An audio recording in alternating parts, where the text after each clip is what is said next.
આજ રોજ નવા ચૂંટાયેલા સરપંચ સંગઠનના તમામ સરપંચ મિત્રો અહીં ઉપસ્થિત હતા।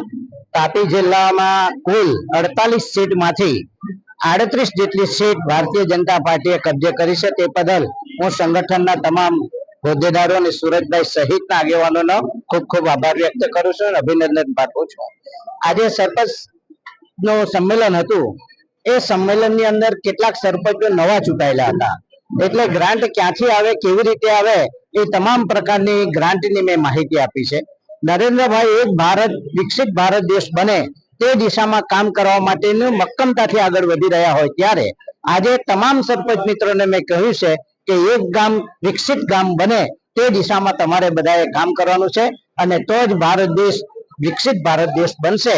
એ સાથે એમને મેં બધાને સૂચન કર્યું છે ને આજની આ સરપંચોના સંમેલનમાં ખૂબ મોટી સંખ્યામાં પૂર્વ સરપંચોથી લઈને ચાલુ સરપંચો સહિતના તમામ લોકો હાજર હતા।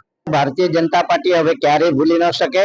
હંમેશને માટે, હર હંમેશને માટે ભાજપના સરપંચ ચૂંટાતા રહેશે। એનું કારણ તમે જોયું હશે, આજે તાપી જિલ્લાની અંદર પહેલા વિકાસના કામો નહોતા થતા, આજે સેવાડાના માનવી સુધીના વિકાસના કામો થઈ રહ્યા છે। અને ખાસ કરીને હું ભૂપેન્દ્રભાઈ પટેલ મુદ્દે અને મક્કમ સ્વભાવના મુખ્યમંત્રી ભૂપેન્દ્રભાઈને પણ આ સાથે અભિનંદન આપું છું કે જેમણે આદિવાસીની ખરી અર્થમાં એમણે પરિસ્થિતિ સમજી અને જેને કારણે ફીસશીપ કાર્ડ ફરી પાછું અમલમાં મૂકી છે અને અવિરત ચાલુ રાખવા માટેના અમારા ખાસ પ્રયત્નો રહેશે।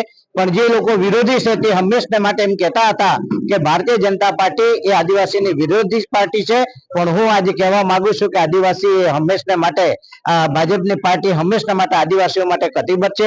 આદિવાસીનો છોકરો કે છોકરી ડોક્ટર કઈ રીતે બને, એન્જિનિયર કઈ રીતે બને, પાયલોટ કઈ રીતે બને તેવી યોજનાઓ મૂકીને આદિવાસીઓનું સન્માન કર્યું છે।